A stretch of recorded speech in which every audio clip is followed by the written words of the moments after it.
Okay, you ready? Right, okay, so basically I'm just going to run through a very brief, well, I guess a tutorial featuring the main aspects of the model. There's quite a few things I've missed, but I guess once you've got these basic things, you can pick up with them later. So I've called an introduction to simulating optoelectronic devices with gpvdm. And we're going to look at organic solar cells, perovskites, OFETs, OLEDs, and both in time domain and steady state. So this is an overview of what we're going to look at today. I'm going to talk about what is gpvdm and the theoretical overview. Oh, incidentally, if you want to stop me, if you want to ask questions, just shout. I'm really happy to do this as like a question and answer session. If you want me to go off on a tangent, I'm very happy to. And if I'm speaking too quickly, just tell me to slow down, or if you can't hear me, tell me to slow down. Okay? Okay, so I'm going to talk about the theoretical background of the model. Then I'm going to talk about installing it. Then we're going to look at running simple simulations, changing electrical parameters, doing optical simulations, and materials database. And I will look at making your own materials, because one question I get asked a lot is how to make your own materials to go in the database. I'm going to look at perovskite solar cells and sort of time domain simulations. That's a new thing. I actually put that in following some discussions with Carsten. I've not really had any more time to do much on that due to teaching commitments, but I'm hoping to come back to that over Easter. OFET simulations and finite difference modelling, editing the device structure using the layer editor, meshing, OLEDs, and then a few closing remarks. So what is gpvdm? It's basically a 1D or 2D, depending on how you want to look at it, optoelectronic device model. And it can simulate solar cells, LEDs, diodes, and FETs. So any structure that's 1 or 2D it can do. It could do 3D quite easily, but I've just not put that in there.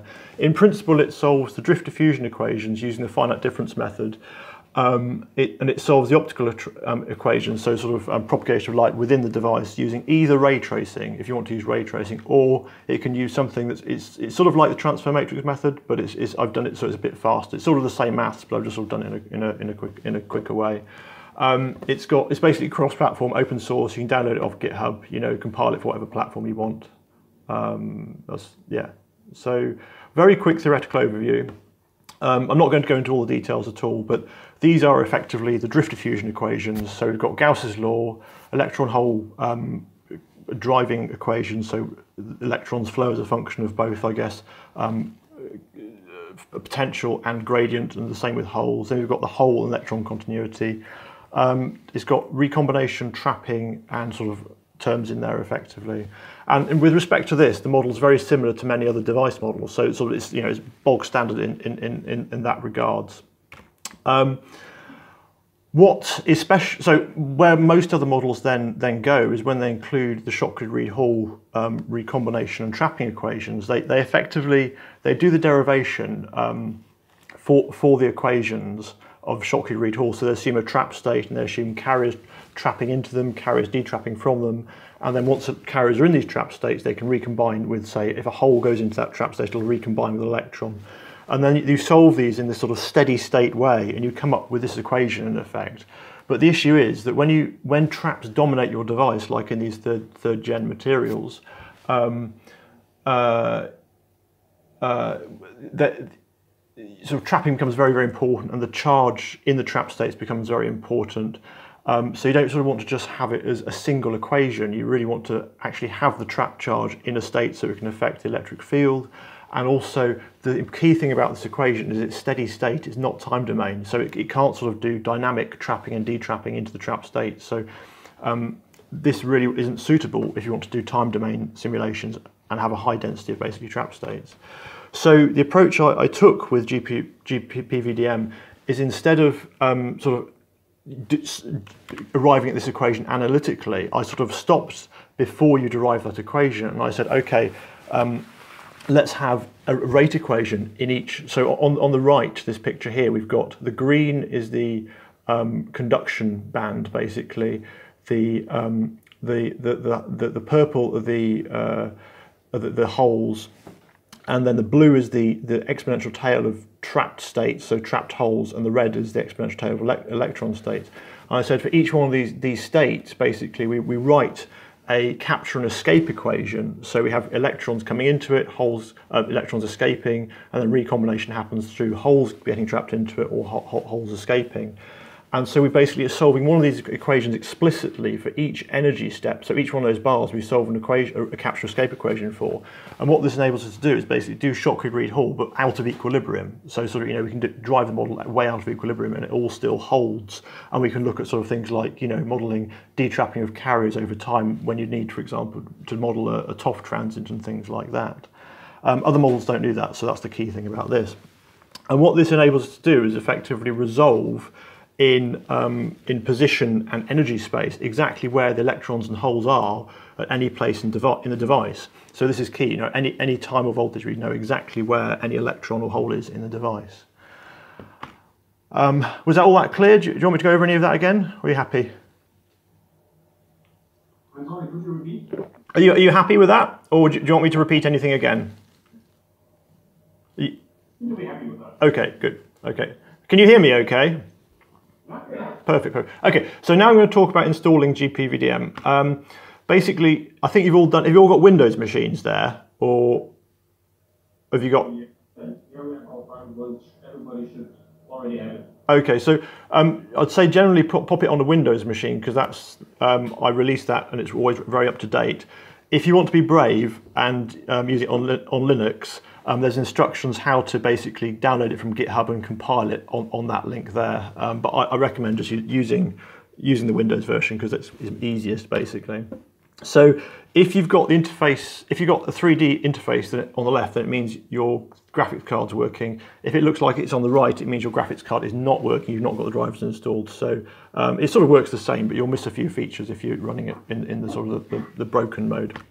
So running your first simulations with gpvdm. So basically, I think we'll now do this as like a follow along thing. So if you click new simulation and then click on organic solar cell, so select that and then click on next, it should ask you to save it somewhere. If you save it somewhere but not in the simulation directory, so save it on the desktop or somewhere like that, and ideally, sorry, say again.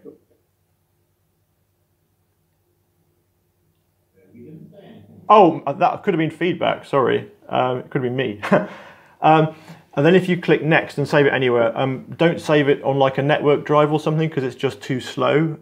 So ideally somewhere quite quick, like not a USB stick either. Have you done that bit? Yes. Okay, perfect. Then if you click run, it'll just run the simulation basically, just click play. And it'll basically solve the optical model, the optical equation, the electrical equations. So do you want to shout when you're done so I know when to continue otherwise? Has it finished? Still running, okay.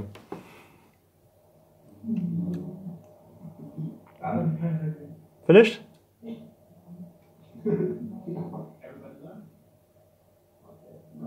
Oh.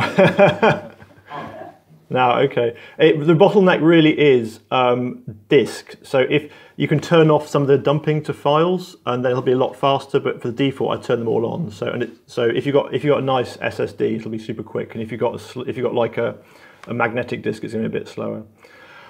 So on the right, so just to sort of highlight this, when it was running on the right, it had basically CPU and disk usage. The red is the disk. I think, yeah, the red is the disk usage and the blue is the CPU. Or it might be the way around, actually, can't remember.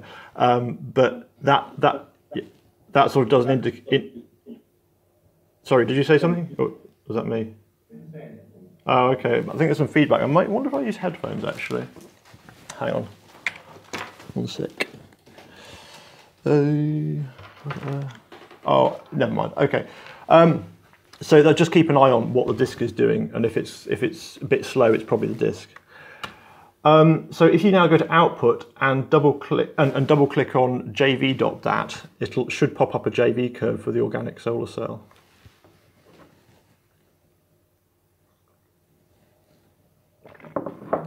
Everybody got that?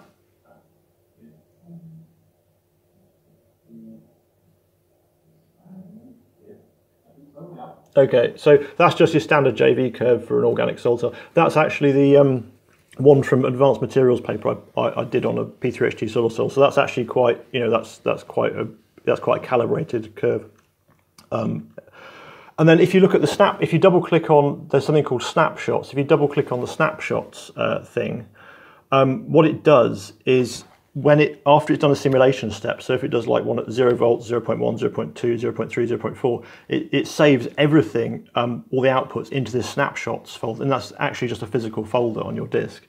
And if you select JN is that's the electron hole density. If you change this to EC, that's going to be the conduction band or the LUMO. So if you just select that down there to be EC, and you can see there's lots of other outputs there too. Then click the play button. You'll be able to sort of scroll through the simulation as it's happening as a function of voltage, and really look at what's going on in the device. And so this would work for time domain too. So if you're doing a time domain simulation, you'd look at what's happening with the electron population and stuff as stuff's going on. Everybody done that? Very cool. Thank you. It might be worth clicking pause before you close the window, because otherwise it might just keep going. That's a bit of a bug that I've not fixed yet. So just pause before you close that window. So now we're going to look at changing electrical parameters. So basically, we've done a simulation that was with basically a calibrated curve to a to a P3HT PCBM cell, and it was calibrated from lots of different types of measurements. But we're now going to try and change some of these parameters. So if you go back to the main window and click on electrical parameters,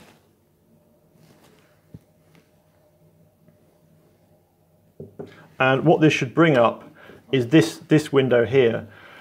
So I'm going to talk about the types of layer you get in the device in a minute, but there's various layer types. But every active layer, this means a layer that you're basically solving the drift diffusion equations over, will get its own tab on the left. So you see it says DOS of P3HT PCBM. That means density of states of P3HT PCBM. It just means the electrical parameters associated with that layer.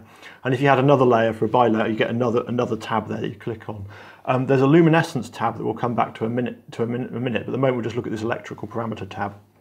So there's three types of layer in gpvdm. There's an active layer, which means basically electrical equations are solved and the optical equations are solved. Then there's other, which means no electrical equations are solved. So this is just considered an optical layer. So it would be like, I don't know, the P dot layer or something. There's no point in solving electrical equations over that layer, generally speaking. So you just consider it optically, you don't solve the electrical equations. And there's a contact layer, and these contacts, basically they're used to define where the electrical contacts are in the device. The optical equation is still solved over them, but it just defines sort of how the electrical contacts split up. It's more important when you're doing things like transistors rather than solar cells. I'll come to that in a minute. So here's I guess task one. So we're going to change the electron trap density and the hole trap density. So you can see at the moment they're basically asymmetric. So if you want to change those values to 1 times 10 to the 24, so you've got to enter 1e24 into both of those without any spaces. And also watch out, because I think this is expecting full stops and not like German commas. So I think it's not totally set up for taking commas on the input. So if you put 1e to the 24 and tell me and rerun the simulation, and then look at jv.dat, and then tell me when you've done that. Okay. Shall I continue? We can proceed. Okay, cool. So there's another. So it's kicked out jv.dat, but it's also kicked out a file called siminfo.dat. So if you have a look at siminfo.dat, what it basically, so you should have a curve that looks like that on the left. But if you look at siminfo.dat, it kicks out lots of things like maximum VOC and fill factor and things like that. So you can sort of, like numerical values are kicked out in this file, and that's the same for the time domain. So if you do like a TOF transient or something, it'll kick out other useful information in the siminfo file. So if you're trying to plot stuff, it's often worth looking in siminfo first to see if it's calculated stuff for you already. Some of those are less useful than others because I only put them in there for some papers I was writing, but there's some quite useful things in there. Now, often we don't want to just change one parameter, just changing one value of the density of states. We want to change a parameter over several values to understand how stuff works. If you want to change mobility over 3 or 4 orders of magnitude, just look what changes. That's quite a useful thing to do. So there's a tool called the parameter scan tool. So if you click on the parameter scan tool up on the just to the right of the stop simulation button, you should get up a new window which looks like this. You got that? No. No? Now? Okay. So if you click on the plus highlighted in red, you should get a new line like this. So what this is going to say, so don't do the right to the bit right. I'll explain what's going on first. Basically, every gpvdm simulation has got quite a lot of input files associated. So there's one to define how the device is set up. There's one to define the electrical parameters. There's lots of input parameters. There's about 20 input parameters, and they're all actually hidden in the .gpvdm file, which is actually only a zip file. It's just a nice way of putting all the files together. So the file on the left actually tells the scan tool which file to edit, and token says which thing in the file should I change. But instead of having to think about that, you don't have to think about that because it's remembered where all the important values are.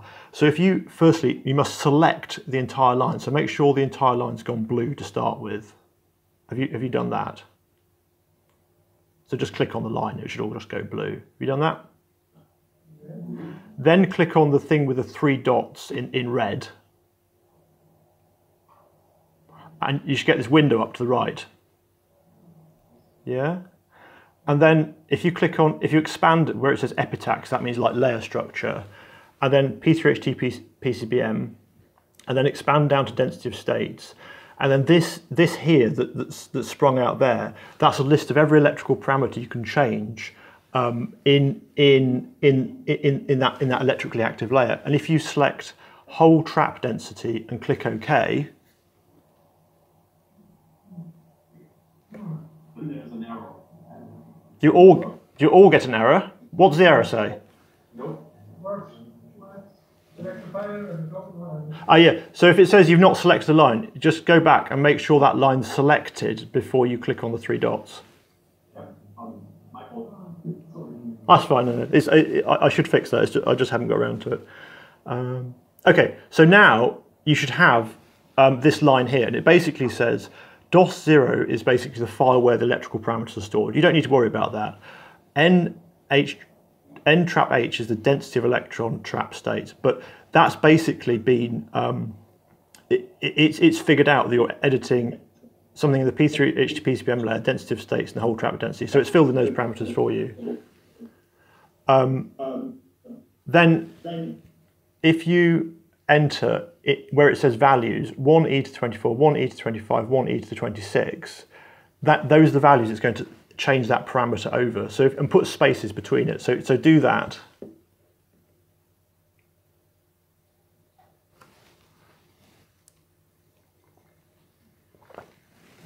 Have you done that?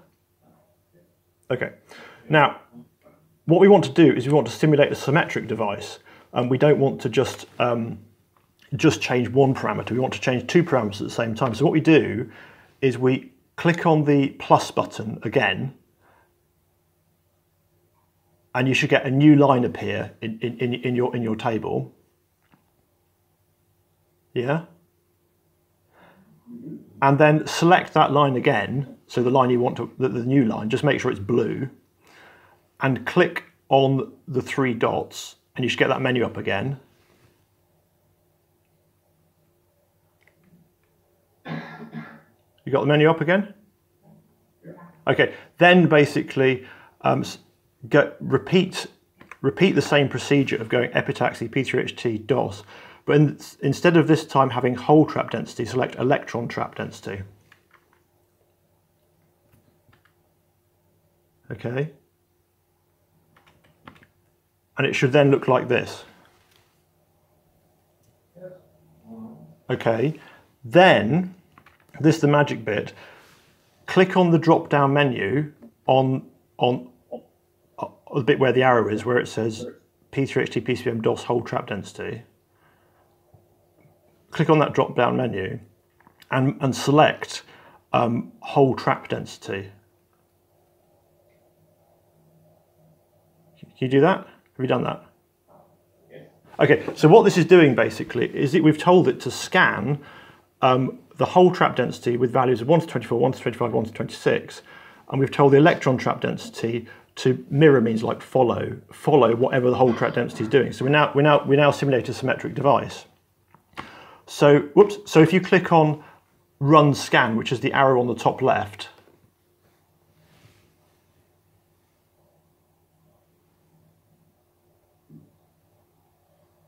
it should be running. Is it running? Yeah. So what it's done is it's figured out that you've got 3 simulations, so it's going to run all those 3 simulations over however many CPUs you've got, so it'll do it all in parallel. And then at some point it should finish. So do you want to tell me when it's finished? It'll probably take like 20 seconds.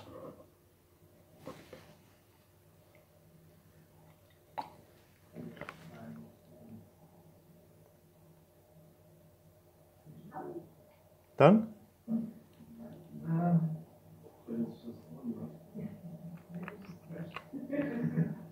How do we know if all 3 simulations are running or just one?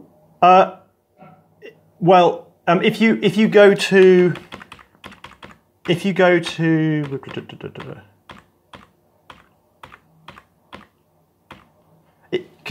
terminal window, can you see terminal?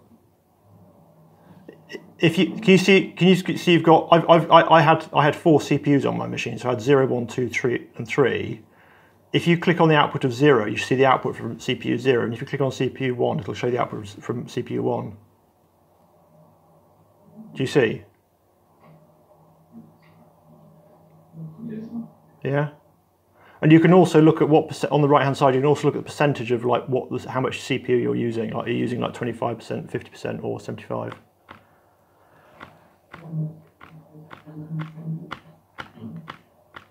Has it run? Yes. Okay, good. So, oh, sorry. What? How many people have got it working? How many haven't? Oh dear. It doesn't matter. I suspect there's some input error or a space somewhere or something like that. But for those that have got it working, if you click on plot,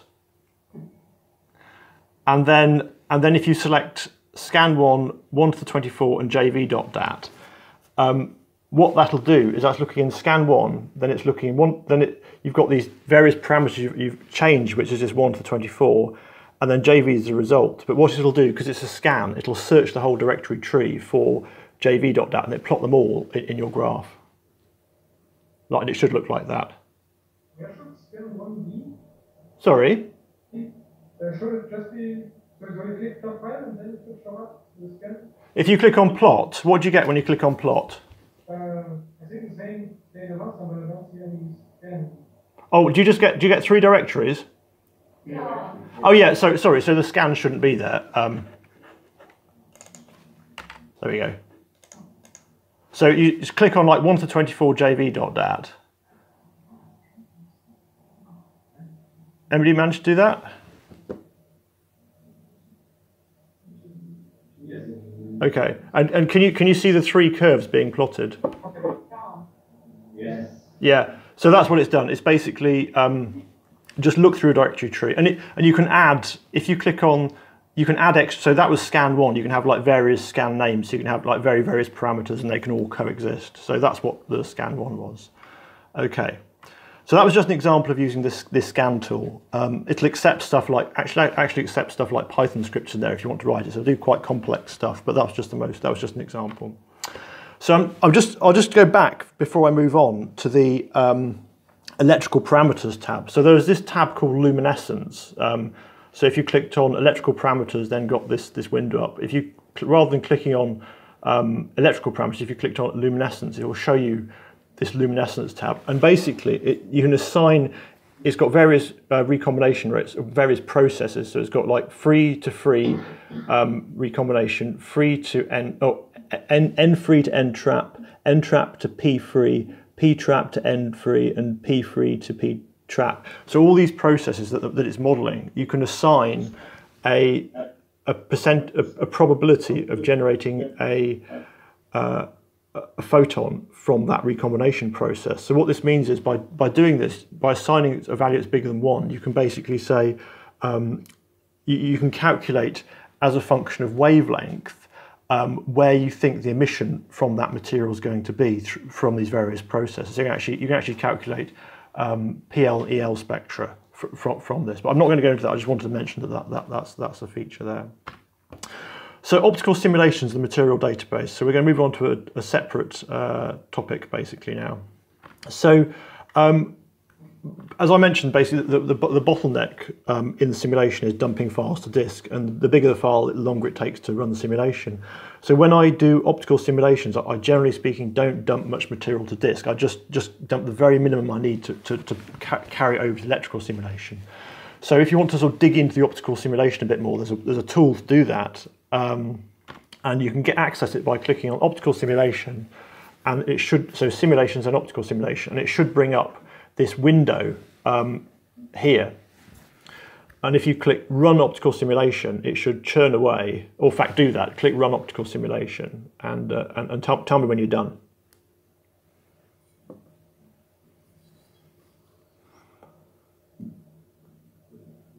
It takes a little while because it spits out quite a lot of the data.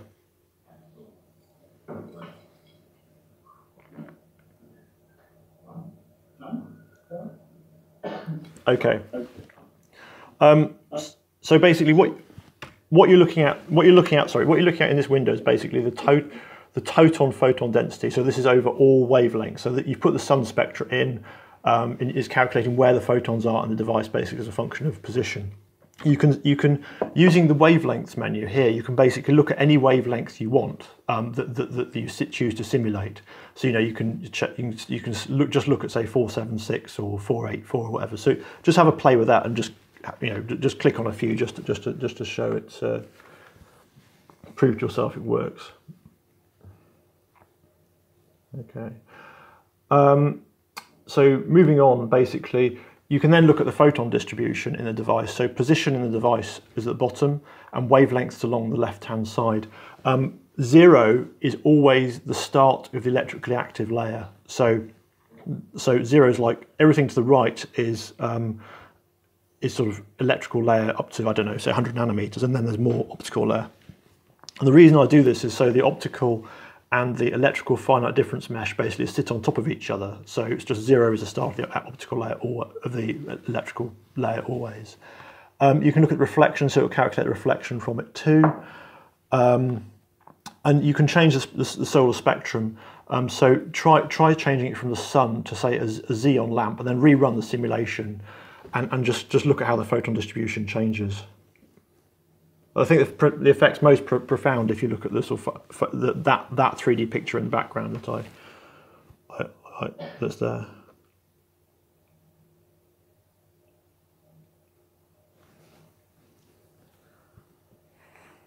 Tell me when you're done. Looks different. Yeah, it does. It looks a bit different. Everybody done it? Okay. So. Now, if you notice here, there's like 6 optical sources. There's an LED, there's a 660, there's sun, and there's one called rod that I've made. I don't know what that is. but there's a database basically that's behind the model with lots of various material parameters in it. So you can explore and make your own light source if you want. So if you go to the database tab, which is in the main window, so it's just databases, then click on optical database, you should get this window up showing all the optical materials that are in the model. Have you got that? And if you double click on sun, you should get up what the sun spectrum is that the model is using. I think this is just standard AM 1.5 thing that I got from somewhere. And yeah, you can add your own sources. If you want to add your own source, but my suggestion is just go to that directory, wherever it is on your computer, and just copy and paste an existing one and just copy and paste your spectrum in. They're just stored as like 2 columns, like wavelength, intensity, and yeah, I think that's it. So equally, there's a materials database which has got lots of materials in it. So if you, for example, click on materials database and then polymers, you might have to close the optical database first.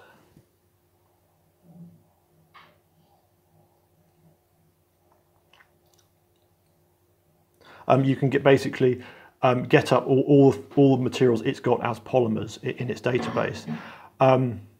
If you click on, say, P3HT PCBM, you can look at the absorption profile and the refractive index profile. So maybe just try and get those up and just see that you can get those out of the model. Yeah. Now, don't do this. Don't do that. So do not do this step because I'll explain in a minute. Just so if we go back to here. It looks like quite a limited set of materials I've got in there, but that's because I've taken lots of materials out just to reduce the size of the executable that people have to download. Now, don't do this step because it'll hammer my server if you all do it at the same time, and I'm not paying very much for my server, so it won't be very happy. But if you click databases, then download extra materials, basically you'll get this window up that'll enable you to download all the materials from pvlighthouse.com. So I've synced their materials. So I've got all those materials from PV Lighthouse in a database on my server, and also all the materials from refractiveindex.info I've synced. And I think one's a 50 meg zip and one's like a half meg zip. And there's sort of 400, 500 materials in there, like all the different types of copper in different conditions and loads of stuff. So if you want extra materials, highly likely they're going to be in there because they're quite exhaustive database. So if you just click download updates, it'll just sync those off the internet and it'll get them for you. So I'm going to go through generating your own materials because I always get loads of questions about this, like all the time. This is what people just want to do for whatever reason. The hard way to make your own material is to copy an existing material to a new material. So just copy the directory. There's about 10 files in each directory. The only two you need to care about is alpha.omat and n.omat. So alpha's absorption and n is refractive index. Everything else is not necessary. And anything ending in .ref just tells me where the file came from. You can ignore things like dos.int, pl.int, but just the key ones are alpha.omat and n.omat. N.omat looks like this on the left. It's got basically some sort of blurb with like units and stuff like that. But the key thing is it's got one column which is wavelength in wavelength in meters, and it's got the refractive index. Alpha.omat has got the wavelength in meters and the absorption in meters to the -1. Okay, so the key thing is everything in the model is in SI units. There's no centimeters anywhere. It's all absolutely everything is SI. There's no nanometers. It's all meters. Everything is SI. So you can literally just copy and paste your own materials in there as much as you want, and it's totally editable.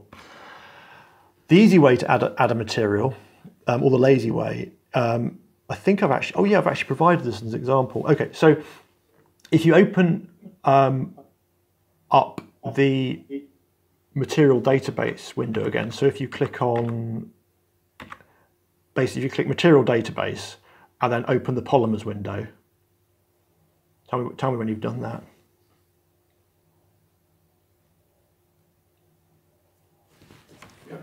Okay. Then click add material just once, and then double click on My New Material, and you should get this window up on the right. Okay, this is just basically a blank material with like 0 absorption, 0 refractor index.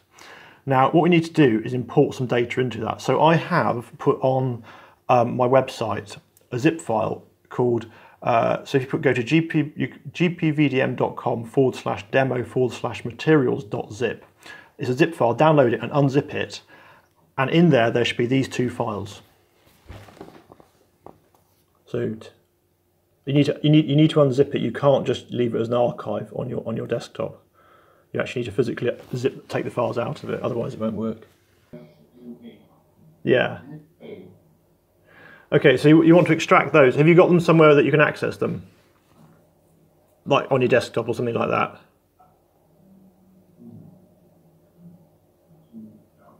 Okay. So now what you want to do is click this Import Data tool. So this is on the material, just click Import Data. Have you got that? Okay, now basically select k.dat, which is the file you've just downloaded. It'll ask you basically to open a file. Select k.dat and open it. You done it? Okay. Okay, cool. Okay, so basically you should have a window up like this. And what this does is it imports data that's not SI units into SI units ready for the model to use. So basically you want to select, so you've got the X column basically is where it says X label, and then Y column, so you've got basically 2 columns. So the data I gave you is in units of nanometers. So if you select X units wavelength nanometers, and then the Y column I gave you was the absorption coefficient. So that's not meters to the -1, it's dimensionless. So if you click on wavelength, so Y, if you change Y units from wavelength nanometers to attenuation coefficient AU, have you done that?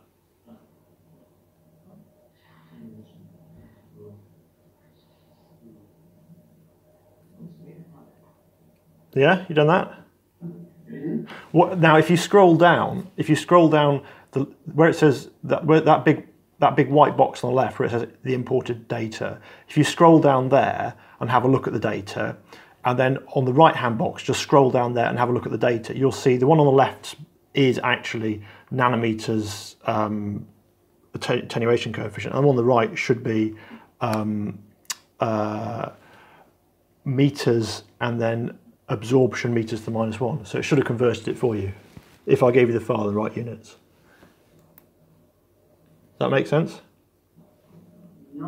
Okay. Okay, then if you click import data so click import data there.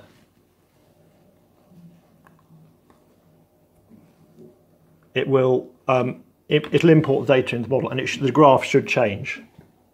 Yeah? Okay, so that's how you make a new material, basically.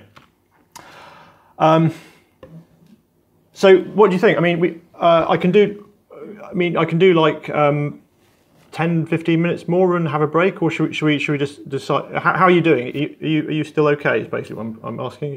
Should we continue, or do you want? Do we want to have a break in about 15 minutes, or should we just do that in here? Coffee and then we can continue. Okay, I agree. I'll make a cup of tea too then. How are we doing for coffee? Are we? Equipped, yeah. Good. Okay, good. I have my tea. So let's continue. So I'm now going to look at perovskite solar cells and time domain simulation. So if you want to make a new simulation and make a perovskite solar cell simulation, and save it somewhere else, save it, you know, make a new simulation directory, save it as, I don't know, on the desktop as perovskite or something. It should look like this. Do you have that?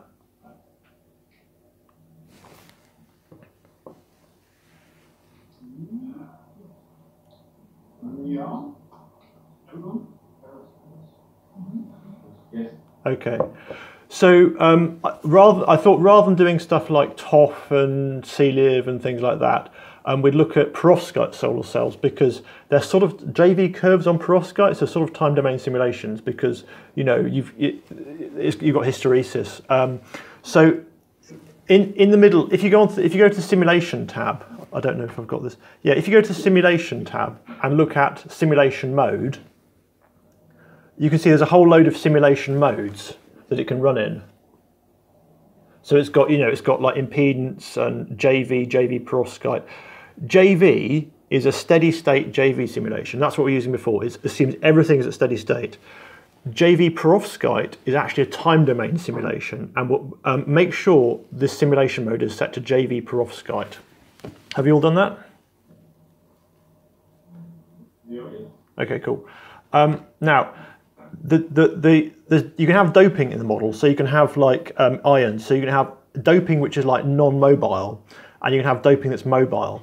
So you just literally, so if you click on the doping stroke ions thing, you can set up exactly where you want your ions in the device.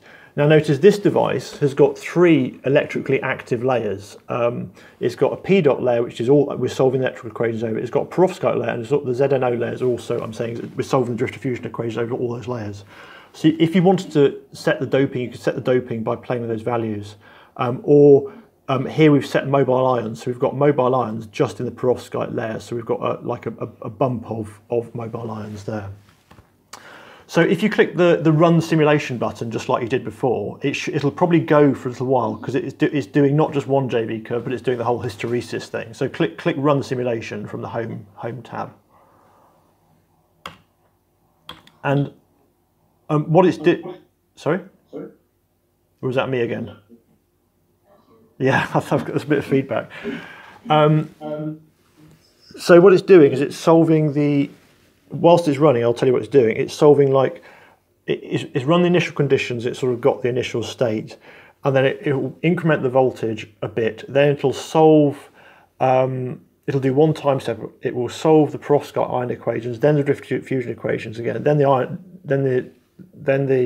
perovskite ion equation. It'll iterate between those 2 solvers until it's converged, and it'll move on to the next voltage step, the next voltage step, the next voltage step, the next voltage step, and it'll be doing this as a function of time. And the reason you can get away with this type of approach is because the perovskite ions move really, really, really slowly compared to the electrons. So if you click, anybody's simulation finished yet, or is that still running? Yeah, this again depends on hard disk. Give me a shout when you're finished.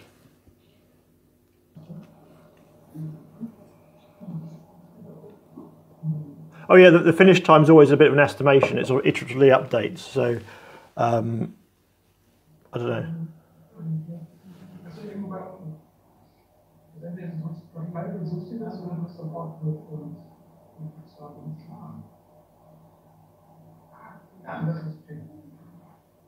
So now we are all right. Yeah.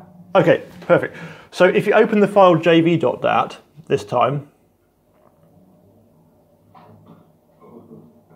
you should see something that looks like this picture in front of you. Yes. What this is, it's basically, it starts off at, so it says -4 picoseconds, but that's basically 0. And then you've got like 10 seconds, then 20 seconds, and then we're going back down to 40 seconds. And then, so you can see basically this effect of the ion diffusion, you know, showing up in the JV curves. So that's basically the JV curve, but the other things it kicks out are something called pulse-v.dat and pulse-j.dat. These files, pulse-v and pulse-j, are basically all time domain simulations kick these out. So if you plot pulse v.dat, I have a look in pulse v.dat and a look in pulse j.dat, you should get something that looks like this. So the top one is basically voltage against time. So you've got, it's basically, you can see it's doing a JV curve. So it goes from -0.4 to 0.8 down to -0.4. So it's doing sort of a repetitive JV sweep. And then you've got time along the bottom. And then, there's something wrong with the units there. I'm not quite sure what's happened there. It's multiplied by something. But anyway, if you then open pulse j.dat, you can see basically what happens to the current as a function of time as you're doing these sweeps. And it seems to be settling down to some type of an equilibrium slowly, but maybe we haven't run it for long enough. So did you see that both those? Yes. Cool. And incidentally, these are just all these .dat files. It's just ASCII text, so you can open it in like Origin or whatever else you want. There's nothing special about the viewer. So now setting up your own time domain simulation. So if you go to the Simulations and Time Domain Simulation Editor, you should see something like this on the right. Yes. Now this is the editor where you set up the time domain simulation.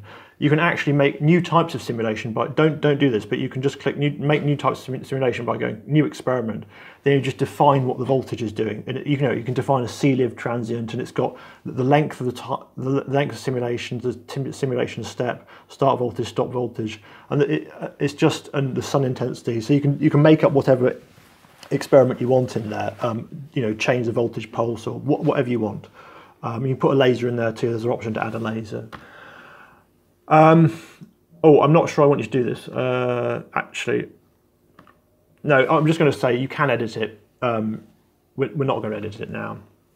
If you can add new experiments, delete them, clone them, rename them, so you can actually sort of have, you can have in there JV, you can have like C-live or whatever you want. If you click on the circuit tab in there, you should get something that looks like this.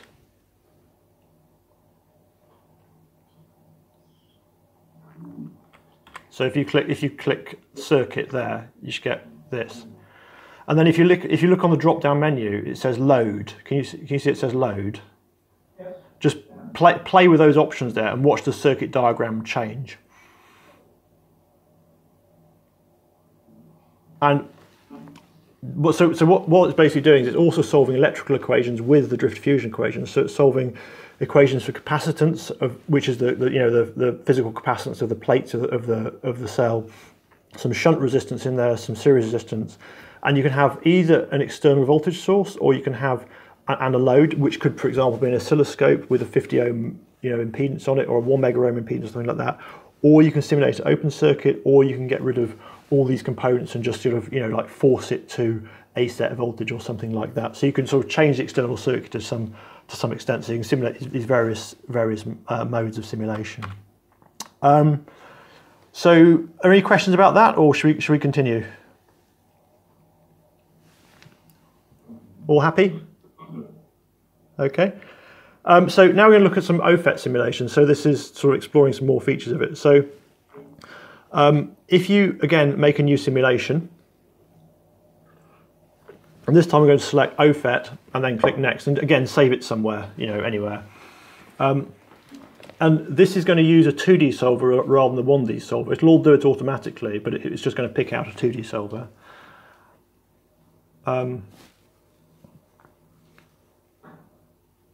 And then you should get something up that looks like this.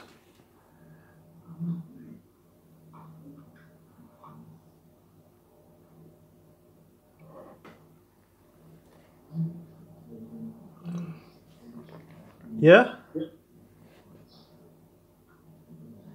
You got that? Yeah.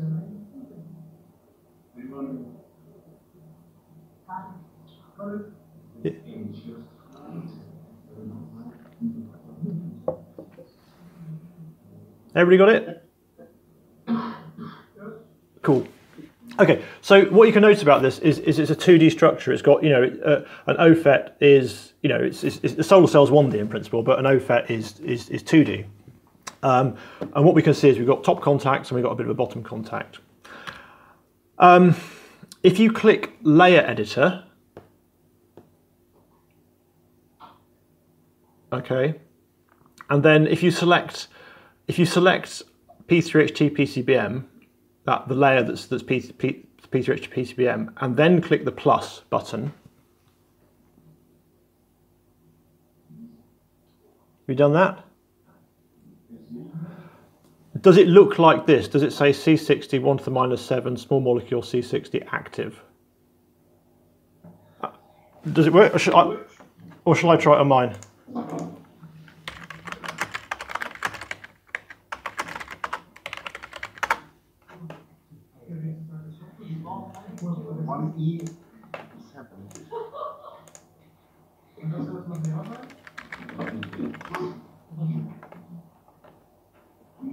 How does it look? Oh, I see. Oh, right. Yeah, yeah. Okay, I see. So if you change this, oh, I can do it here. If you change this to C60, yeah, you done that? Yeah. Now, if you select this like this, and then click this button, so again, select and click little dots, and select small molecules, and then C60, double click on C60, then it looks like that. Yeah. Yep. And then select this, you see it says other here, Yes. select this to active. Okay. Okay? So what I've just done is I made another layer, so this is effectively sort of a bilayer device, and we've got 2 active layers in it, so it's just demonstrating how to use the layer editor basically. Okay, so, sorry that wasn't very clear. I have a problem. It refuses to accept it every active layer.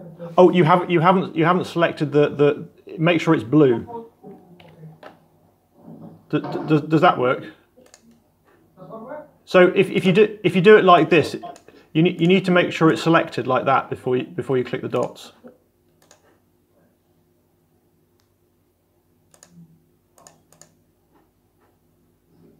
Did it work now?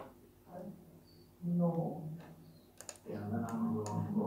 So if you do it like this, if you do it like, oh, it must be blue, and then you click the dots. Otherwise, it won't know which layer to put it into. So basically, there's an electrical mesh. So if you click on Configure and Electrical Mesh, you should get a window that looks like this.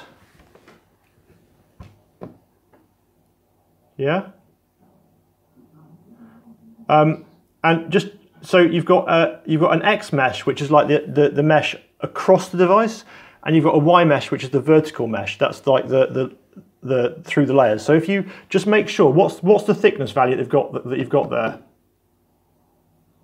What's that? 3. 3 -7. Yeah. So it's just worthwhile checking that this thickness layer is the same as the mesh thickness layer is the same as the thickness of your active layers, because if that's wrong, then your mesh will be different to the length of your actual layers. That's just worth checking.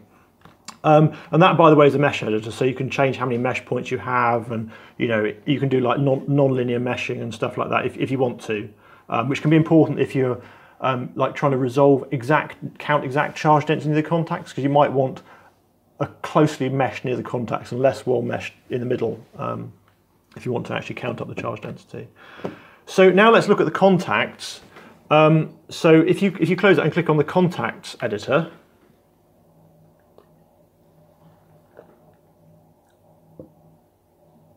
you got that? Okay. So I'm just going to go through what these columns are. This name is basically an English name of the contact, so you can call it what you want. You can call it Bob or Fred or whatever you want. It's just a name for the contact. Top bottom says where the contact's at the top or the bottom of the device.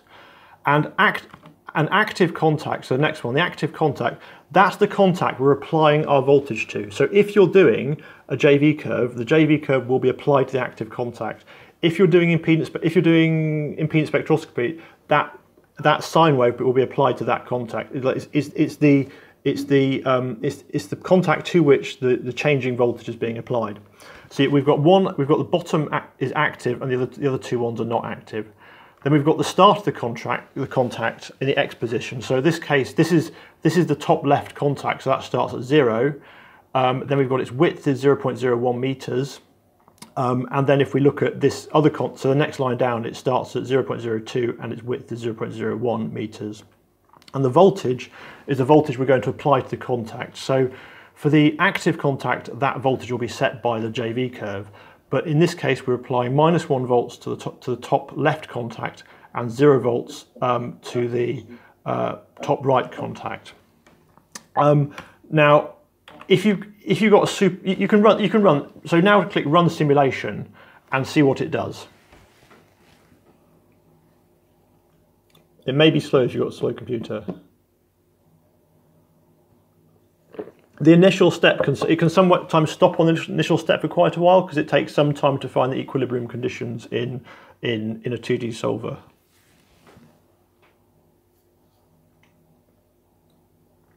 Is it running? Yeah. Tell me when it's finished. It's for zero, for dark or for one sun? Oh, just use the default. Just use the default. Whatever it's set to run at. But yeah, I don't actually mention this, but that light intensity thing, that you can set basically how bright it is, but just leave it at 0. I forgot to include that. Sorry. Really? You're quicker than me. Mine's not doing anything. I don't know what's going on there. Maybe mine's busy running Skype. Okay. So if you look at the output, you should get these 3 files. One's called contact 0, contact 1, and contact 2. Do you have those? Yes. Okay. I'm still quite slightly jealous that mine's not actually. Okay. So if you look at those, basically you get one file for each contact.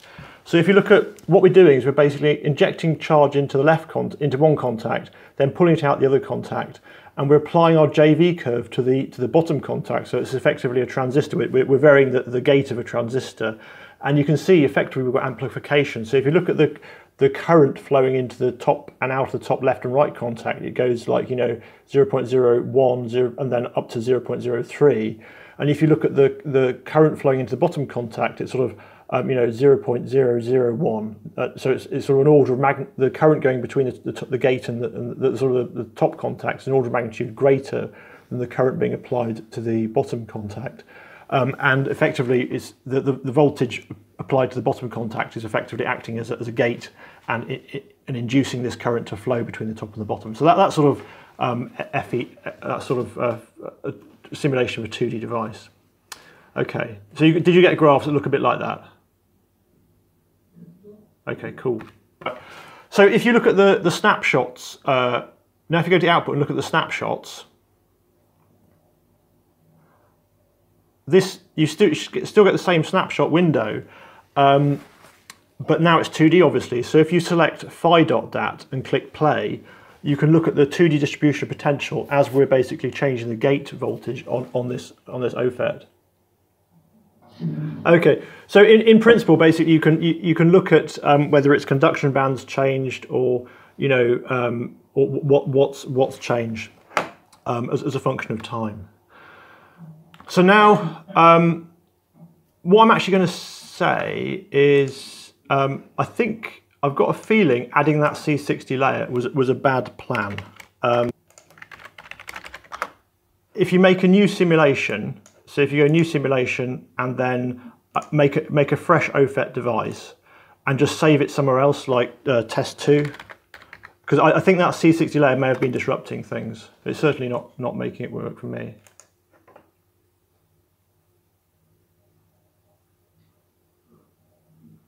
Have you done that? Make a new one and just run it without adding. No, just make a new one, and then I'll pick up in a sec. I just think that C60 layer is making it a bit awkward. Have you done that? Yeah. Okay, super. So I'm now going to talk about the position of carriers in energy space and dumping to disk. So if you click right button on the background. So click on this window. Don't click on the device. Click on like a bit of black and click View and then Mesh View.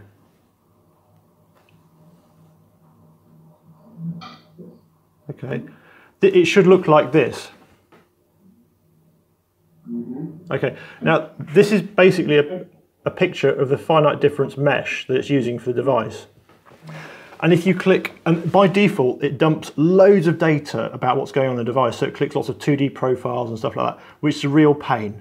So if you click the right button on one of the dots, on one of the actual nodes in the mesh, and click basically, you want to first click on Set Unset Energy Slice Dump. That's the first one. Set Unset Energy Slice Dump. And this will turn on the dumping of basically the trap population. And we'll talk about that in a sec. Have you done that?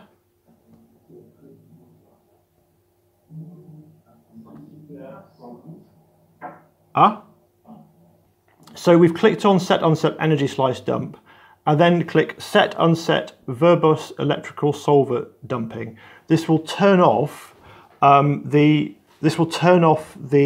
dumping of all those files like EC, EV, all those we turned off because it takes loads of effort to dump those. Okay. And then click on Set Unset Dumping 1D Slice. So effectively you've clicked on each one of those items in the menu once.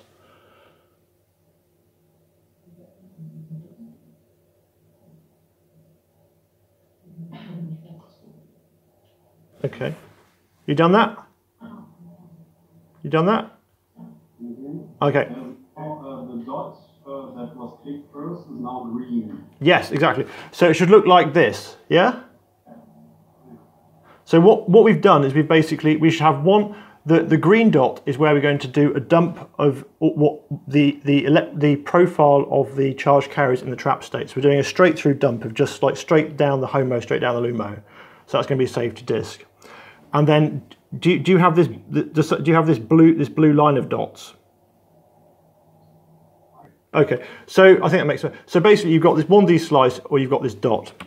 And what it's going to do when you rerun the simulation is going to dump all the data along that 1D slice there to disk. And then if you open basically, it's called NP, so with a snapshot view, if you open npt map.dat, that's a map of where all the electrons and holes are basically trapped in the device. And you can effectively explore this in energy space as effective. So maybe I'll do it on my one. So I think, have I run it? Okay, so this is how it should have worked. So if you click here and you go, whoops, view mesh viewer, and then we just dump. So set that one, and then we're going to unset this.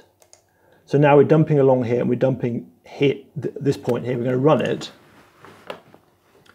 I think this will be quicker because I've not got the C60 layer in.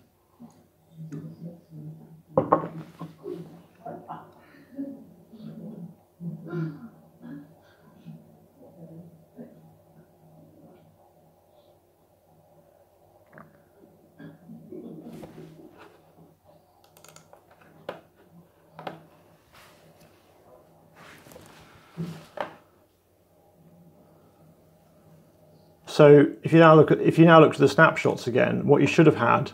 So this is energy slice pt.dat. So what this is this will be a slice in energy space at this point here, and you can basically look how the population of charge carriers is changing as a function of time. Then if you looked at npt map.dat, this is basically energy here and charge density, and so this is HOMO and this is LUMO. And then you can look how effectively this is changing as you apply the potential. So what you can do is basically resolve, you can make these maps of where the charge carriers are as a function of whatever. And we're running this with quite a low resolution and it looks quite blocky, but if you if you pump up the resolution, you can get quite fine detail about where your electrons and holes are on the device. So yeah, I don't know why it didn't work for you. I'll have a look when I get a minute. So did that. Final thing I'll talk about here is that if you go to configure, so I'll do this. If you go to configure and then configure, you get this configuration menu. And the most useful thing is the output files one, where you've got very fine control over what files are dumped to disk. So you can turn on and off various dumping options, and you can then, there's a more detailed dump control. So you can, if you've got lots of files, so here are all the files it kicks out. What you can basically do is say, I don't want EV, I don't want this one, I don't want this one, I don't want this one. So you can reduce the amount of data that's written to disk that can speed up your simulation dramatically.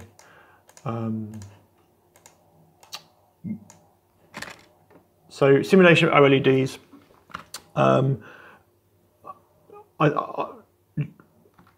Let's see. Maybe do this together. Yeah. So if you click File and New Simulation again. I think this is the last example. And then make an organic LED simulation.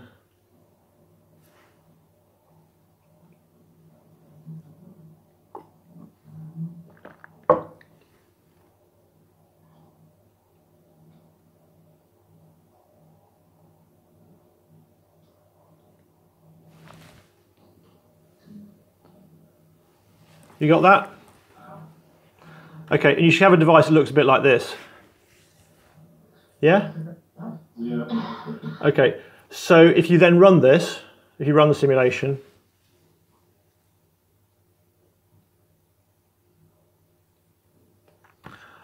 what you should get is something that looks a bit like this.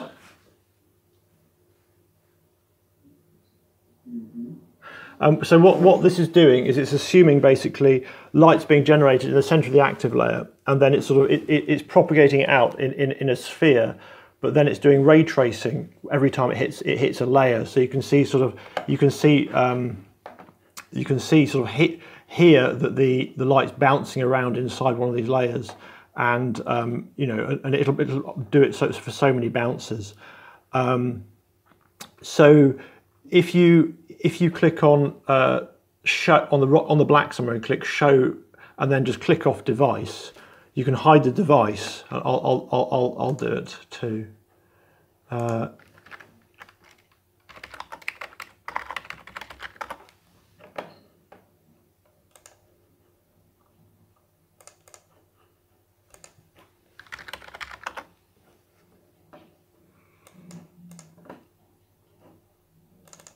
And you can basically you can look around where the light is bouncing off each layer, and basically the percentage of output that you get from the device, and it uses for the sort of the number of photons that are generated, all those numbers from the recombination.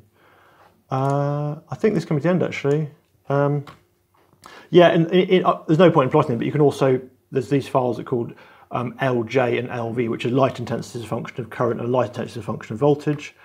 And then you can plot these files basically that show you current, light generated against voltage applied. And you can also do plots of basically where the photons are being generated in the device from which layer or whatever. And I think that's photongen.dat. So closing remarks, I think. Basically, you can do a few other things. I've not gone into everything. It's a work in progress in principle. I think these open source things always are. So if you really want a feature added, please let me know, and I'll be very happy to add it. I'm always interested in collaborations and especially papers. So if you want a special new feature or something like that, and you want a collaborator or something to do some simulations, let me know. Very happy to collaborate. It's got a quite fitting experimental data to a simulation is very CPU intensive, because you've got a big parameter space that you're searching over, and realistically it takes, if you've got like 3 or 4 different parameter sets, like some TPC curves, TPV curves, JV curves, realistically you need like 100 CPUs working for 24 hours to fit the model, just because of the huge parameter space. So if you want that, I've got software to do this. It's super user friendly, but you're very welcome to have a go using it on your own. So like, good luck if you want to. It's all open source, but it's super messy. If you want me to fit data, or if you want data fitted to a model or a model fitted to data, I'm very happy to do that for you. You know, just let me know. And roadmap, I think I'm going to do more optical stuff. So I'm thinking about doing some ray tracing of complex surfaces, and it's got FDTD in there, but I'm thinking about doing some more of that. So that's it really. Yeah, that's it. Got no more slides. So I hope you found that interesting and useful. Yeah. Yeah, thank you very much. The end. Pleasure. I have a question. Please. What about if I wanted to have a pulse laser illumination of the solar cell? Yeah. So I would make a new one.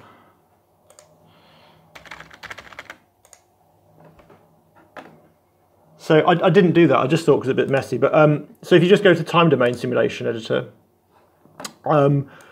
so for the P3HT PCBM cell, I've already set up some stuff for this. So all these are already in there.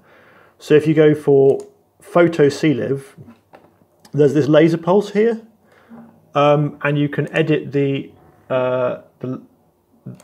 laser start time here. So you could say, okay, let's start at, I don't know, 5, and you can shift the pulse along, there's a laser editor here where you define the actual lasers. So you can make here's green, so it's 520 spot size, energy pulse, and length of pulse. So you can just like add a new laser. So we'll call this red, and then I don't know, 600, 660, and keep it the same or whatever. And then you can just sort of where we go. You should just be able to select the type of laser you're using there. Yeah. Does that answer the question? Partially. Okay. What am I missing?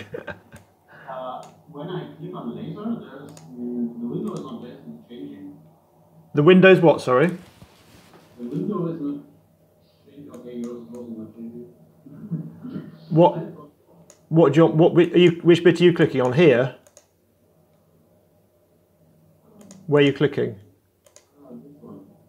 I've got this. This is the output here seems a bit odd. I might have to fix that. I think it might be searching, but in principle, this is how it should work. And in here, you should have the words, you know, red or green. I think there's a minor bug there I have to fix. Maybe later. I have just nothing in cluster and JV. Yeah, I think that's a bug. I think that's a bug. What should be there is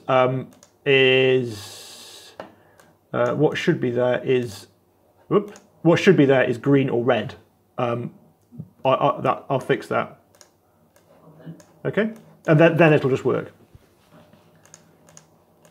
Okay. Any other questions?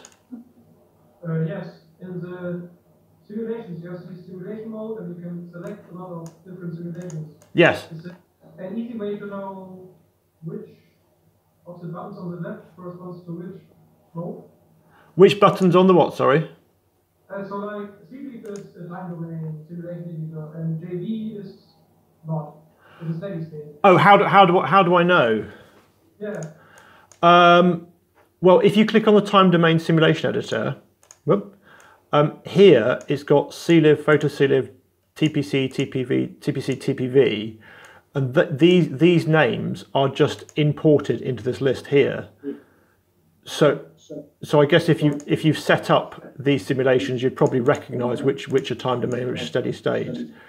This is the steady state. I didn't show this, but there's a steady state simulation editor, so you can have like so here you've got like start voltage, stop voltage, things like that. That's the names of all the experiments you can. Yeah, exactly. I mean, you could just give it a, you could just. I hadn't thought of that, but you could call this transient, for example, and it should update. There we go, CLIV trans.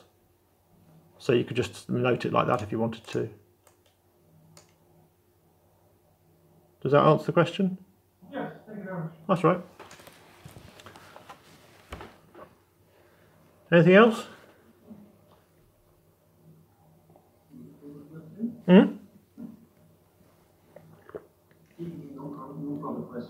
Okay. Well, if you think of anything, very happy to chat again or via email or whatever, and yeah.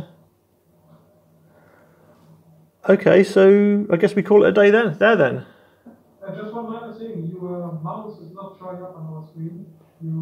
Oh, is it not? I can show something with your mouse. Oh, which bit was I trying to show? You were trying to draw a whole on one red or so. That was. We should know where those are. Okay. Do you want me to go through it again? Or you're right. No, it's just for you to know. Okay, thank you. This in the future. Yeah. Okay. Okay. I hope it'll be on the recording. All right. All right then. So thank you very much for the tutorial. Pleasure, and I wish you a nice afternoon. And yes, hope you chat again soon. All right. Bye bye then. Bye.